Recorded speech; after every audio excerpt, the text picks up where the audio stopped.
what? Nobody can treat me that way. I'm entitled to have this. Well, I paid for that. I let go. I mean, that in 1 year, I let go of all of my entitlements. I don't feel I'm entitled to anything. I'm just here. Shift from entitlements to radical humility. Lao Tzu speaks about it so often. Stay humble. Stay low. The greatest leaders are the ones who do the least. The ones who stay back and just model and allow.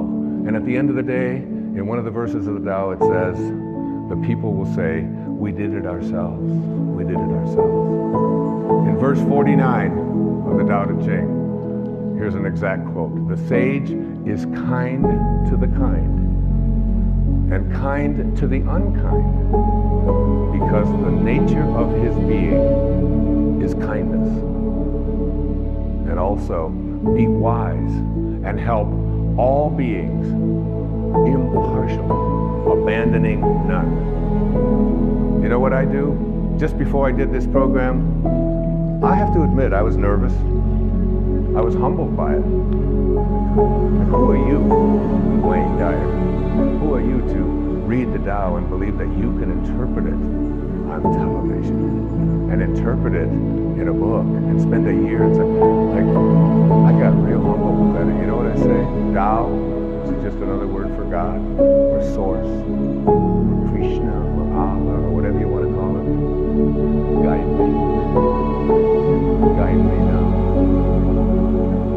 I have that awareness before I come out.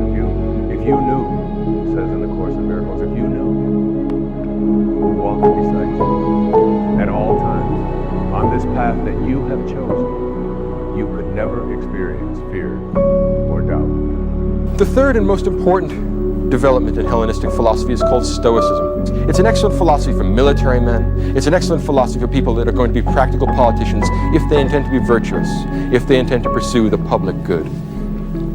And Stoicism is characterized by a rejection of pleasure as the standard of human happiness and human felicity.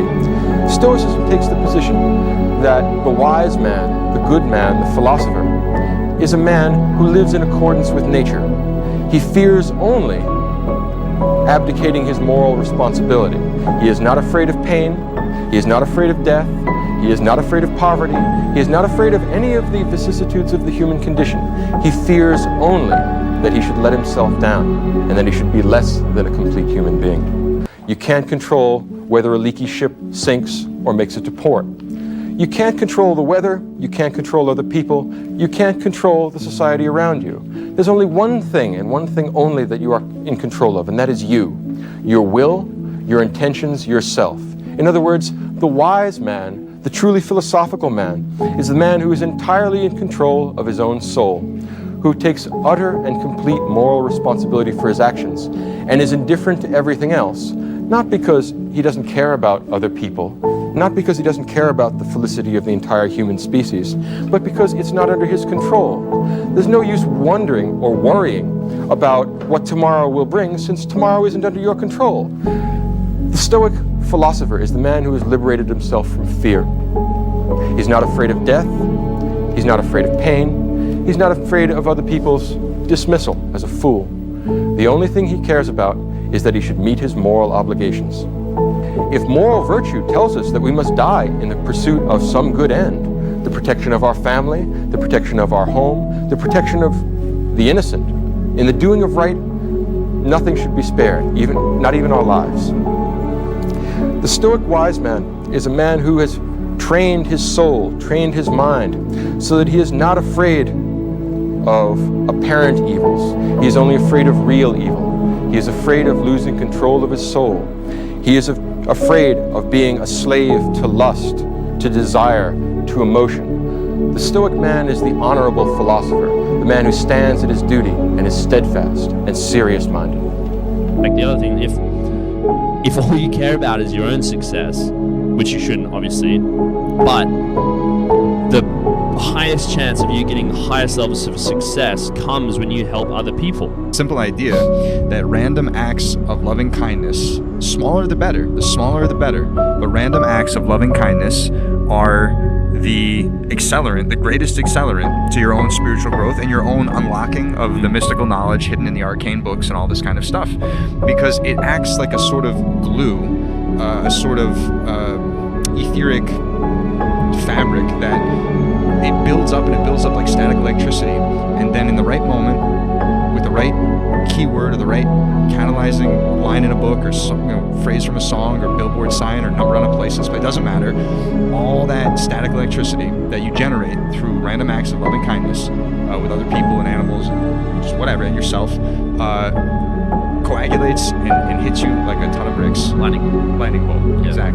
Exactly. And it's on. And once someone experiences this kind of a dynamic one single time, it's enough to know that it's real. And now you're hunting for it. Now you're pursuing it. Now you're trying to say, okay, how do I make this like the norm for me? I don't want this like peak experience once in a while. And then you find out, but in fact the norm is the rhythm. So also the lows are part of them. So then you accept that, and then you go, but I can be here in the lows too, though.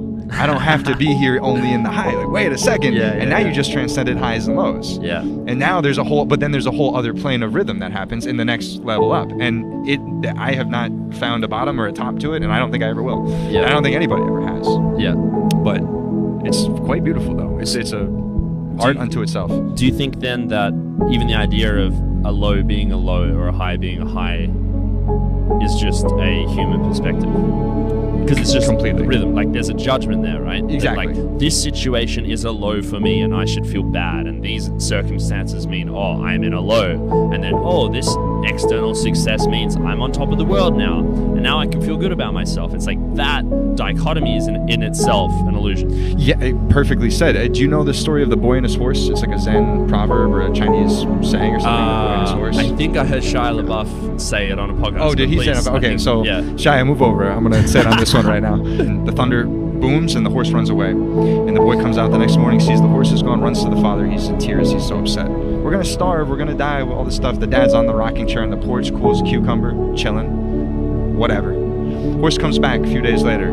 Pack of wild colts follow him back. The kid's like, we're rich, this is great. Oh my God. Yeah. The horses go back to the stables. The dad says, all right, go to work. Now you have more work to do. So the kid's like, griping. But he goes back. He's brushing the horses. One of the horses kicks him, breaks his arm, So he goes back to the dad. He's all bleeding. His arm's all mangled. And the dad's like, all right, well, patch it up. You're fine. No big deal. And he's like, how can you not think this is terrible? 2 days later, knock at the door. It's the military general or whatever, the recruiter there's a war going on the next town over, and like everyone's getting decimated. Everyone's getting murked over there. So they're like, we're taking your boy for the battle. And he looks at the kid with the sling and he goes, all right, we can't. And he moves on to the next house. The kid looks at the dad, about to say, this is great, stops and says, we'll see. We'll see. So that's the whole. So what is a high? What is a low? A low is only something that can be understood in isolation, in a vacuum. But life is a constant, dynamic, rhythmic, unfolding process. It's not a static entity.